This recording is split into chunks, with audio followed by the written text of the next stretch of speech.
Inside Shenzhen, there is a market that quietly powers much of the world's electronics. Meet Simmy, founder and CEO of a mid-sized microchip distribution company based right in the center of it. She has spent more than 15 years in this business and has watched the industry evolve from inside Huaqiangbei, the world's largest electronic components market. In this first video, she takes us inside the market and shows how it really works behind the scenes. If you work with electronics or want to understand how this industry actually operates, this conversation will be useful. Shenzhen is home to the Huaqiangbei chip market. Where is the market itself? It's a market. Is it a single high-rise building? No, it's an area. An area. It's an area.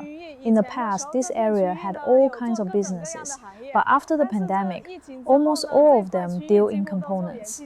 So basically this area. Yes, just over there. Many companies work out of apartments. Normally, apartments are for living.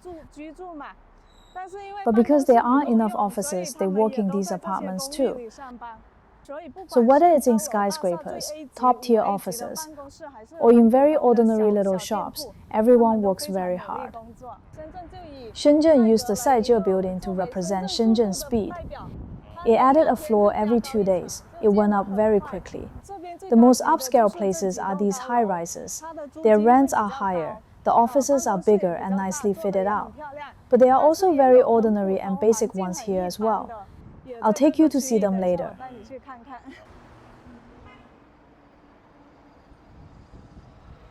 Over 10 years ago, Huaqiangbei didn't have such upscale malls. Back then, there were lots of people, no electric scooters, but it was packed. Everyone walked quickly. People lined up along the road. It was very crowded. In those days, transactions were all offline, so there was a lot of foot traffic. Now there are even fewer people? Far fewer, less than a third. The counters were so small, people had to turn sideways to squeeze past. So now there are fewer people because they've moved elsewhere. Yes, because people can work online now. Even domestically, there's a lot more online work. Like when they go abroad. Right, to save on costs and to hire people more cheaply, because hiring in this area is expensive. Every day at 6, you hear the sound of packing. At 6, everyone stops working and starts packing and shipping orders. Because if the team only has 1 or 2 people, they're short-staffed, and the division of labor isn't so detailed. This building has some classic representative stalls. They all sell electronic components and chips, right? Especially around 5 or 6. Outside, everyone is moving goods. Now it's okay. Everyone's still using computers. In the past, these kinds of counters, these roadside rental booths, were really in demand. But since the year before last, the market hasn't been that good, and now they sit empty. The transfer fee for taking over one of these is over 500,000 yuan, meaning if you take over someone's shop, you have to pay them a 500,000 yuan transfer fee up front. Not rent, not a sale. Some are even 700,000 or 800,000, but now they just put up for rent signs, and no one wants them. This is the entrance to the electronics market. Let's go in and take a look. It's very orderly now and the environment is good. The aisles used to be this narrow and each person's counter this small. They would stand at the counter on a high stool with no stock, but they had their own channels, and when foreign customers came, they would write down the part number so they could call the price. They didn't understand each other's languages, so there was no verbal communication. They would tap on a calculator or write the price on paper to communicate. Language used to be a big barrier. Excuse me, where's the escalator? The escalator, this way. Okay, thanks. They all use computers and are very busy. Some do passive components and create their own brands. They've started to grow and have some recognition in China. Though foreign markets don't really accept Chinese brands yet, China's technology is getting stronger and stronger. So some of our clients, we often ask them, do you have to buy from those manufacturers or can you look for domestic substitutes? Some can. It depends on the customer. Most European clients don't accept substitutes. Because for some projects, they've already qualified this brand, so... Right, they can't change. Switching carries risk. Western clients have higher risk controls because they're worried about problems. As I just mentioned, rework involves huge time and labor costs, so many Western clients won't do it. But Asian companies and some developing countries accept it. They even want us to help them find cheaper alternatives. There are ads on the roofs. Oh, this is more like the real thing. Right. Just as I imagined. Yes, this whole building is like this, not just this one. There are many buildings the same. They concentrate on a brand or series. They don't have everything, so each shop has its own specialty. Like this one does capacitors and inductors and other products that go on circuit boards. I have a question. There are lots of people working here, but I don't see any customers. No one is asking for prices. Because even in China, communication is almost all online now. It's rare to talk in person. Some counters move a lot of goods. I can show you later. When people come to pick up goods, they're peers in the trade. For these counters, the staff go to different places to pick up the goods. If a counter handles a lot of pickups, it means their products have advantages. About half the shops have offices, like ours.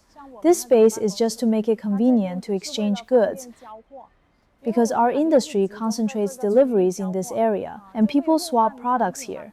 They all have online business. If a foreigner like me comes over and just barges in, 10 years ago, if a foreigner showed up, everyone would greet them. Hi, come here, come here. They only knew a few words and would say, come on, write the model number on paper. They always kept paper on the counter. Then they'd say, 10 minutes. Come back in 10 minutes and I'll have the price written down for you. That's how quotes were done before. But now they don't rely on that because competition for walk-in business is very intense. They don't pin their hopes on someone they meet in person being a great customer because they feel they can't outcompete others. There are tens of thousands of companies here. If you see a store with no one coming, maybe their products aren't competitive, or they only do online business. They may have one or two partners who go and collect goods from different places. So if you see people coming to a store, it means they have an advantage in the industry. The others aren't without business. After hours, they're packing shipments for all over the country. So almost no one from outside the industry or customers walks around here anymore. Customers rarely come on site. Most of these people are in the domestic market because they don't understand the overseas market. They do domestic mid-tier business because manufacturing in China is very developed. Huaqiangbei exists because of China's huge amount of consumer production and contract manufacturing. As demand for components grew, products and supplies accumulated, and an industry cluster formed. But most of them know almost nothing about the international market. Some try, but when they try to develop clients, they have no experience, and their products may not be as competitive as ours. Some people use refurbished parts and pass them off as original to customers, which causes problems. So it's easy to fall into traps. you said most of them just do the domestic market. Doesn't that mean their prices are lower than companies serving the international market? Not necessarily. With our purchasing channels, and because we focus on a particular brand and series, our prices are even more competitive. We just don't focus on the domestic market because domestic business requires different operations and networking. Each country has its own social habits. In China, you have to eat and drink together a lot and use strong social tactics to build relationships. For export, our clients prefer working with us because we're very professional in communication and exporting. If you go directly into the market, it's a bit chaotic. Some people only specialize in one series, They don't know how to export and lack experience, so risks arise easily. If risks arise, there are costs. For instance, goods get lost or they don't ship according to requirements, which leads to losses. Overall, what we do is service. Serve your customers well. Clients know not all the goods are in our own inventory, but I can get you a good price, provide excellent service, and ensure the goods are brand new and original. Here in Shenzhen, efficiency is high. Everyone works fast because time is money. In China, there's a saying, time is money. So we have to save time. In Shenzhen. Yes, in Shenzhen, it's like this. Some customers don't order full reels, so we have to buy new reels to repackage and ship to them to protect the product. Anything related to our industry can be found in these buildings. Every service and every product. The whole building must be all chip companies, right? Yes, almost all of them sell components, 80 or 90%. Everything around here is. But there weren't as many before. After the pandemic, lots of small companies split off. During the pandemic, prices surged, so employees from many companies split out and formed little groups of 2 or 3 people. Now there are many companies. Later, I can take you to see Huaqiangbei. It's full of tiny cubicles where 1 or 2 people work. You can't imagine it. One floor can hold dozens or even over 100 companies. They're still companies. They can operate and survive. Like the building we just walked through, it's representative. Besides these few buildings, the whole circle is like that. Every building is the same. Are the specialized testing agencies all here? Yes, they're all here. Sometimes for products or series we're not familiar with, we have to send them to third-party testing to make sure they're original. But these testing centers don't know how to handle overseas business, except for one that's very good and internationally famous called White Horse. Yes, White Horse, that's right, you know it. So everyone knows to send international testing to them. It must be expensive, right? Yes, but in our industry, we don't often send things there. It's very expensive and takes a long time. It doesn't match the Huaqiangbei speed. We work at Huaqiangbei speed. If we send something out, we need a result right away. They take a week or 2, even a month, and the fee is 2 or 3 times higher. So our own industry testing is very fast and cheap. There's still a lot of refurbished goods in the industry. In the past, people in the trade would cheat each other. It was chaotic. There used to be fake goods and refurbished goods sold as new. But now that things are more regulated, our peers can't fool us. So the domestic market is much more standardized. But the small group doing international trade can still be a bit disorderly. So you need to be careful. Up north, there's an area that also does components. That's where the refurbishing happens, in that city. Foreigners have secretly filmed videos there. You can probably find them online. Over time, it developed. People there originally took buses and later started carrying goods up as well. Every afternoon, there are big buses bringing goods from that city here, because the goods get distributed to many companies. Look at these. There are no logos. See the difference? It's an industry secret. Yes, it's an industry secret. Others might see goods being transported but have no idea what they are. Where are the factories that refurbish chips? There's a place where they gather. They can't refurbish in Shenzhen because regulation is strict and it doesn't allow this kind of pollution. That city is Shantou. Up there, they only salvage the valuable components.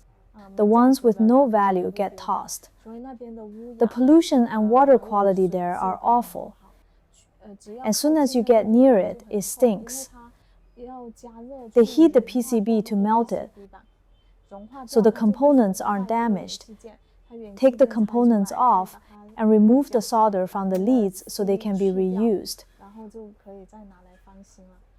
Each household has heavy smoke because of the heating, and the children there have black teeth because the water quality is bad, and the cancer rate there is very high. Is that legal? It's illegal, but regulation there is lax, so people congregate there to do it. Over 10 years ago, it was very common to collect second-hand electronic boards. Many came from Europe and the US. If they want to dispose of e-waste, they have to pay. They have to pay to have it taken away by developing countries. In the past, China would take a lot of it. Later, some years ago, the Chinese government started saying they didn't want to take so much of this waste and e-waste because it pollutes the environment. So now the refurbishers business isn't doing well because there's not much material coming in. Only domestic. Only domestic sources now, so the volume has dropped a lot. Hope you found this video useful. If you work with China, Hong Kong or Singapore and face questions around structure, payments or reliable suppliers, feel free to reach out to our team. And if you are interested in working with SeeMe, we will be happy to make an introduction. Thank you for watching and see you in the next video.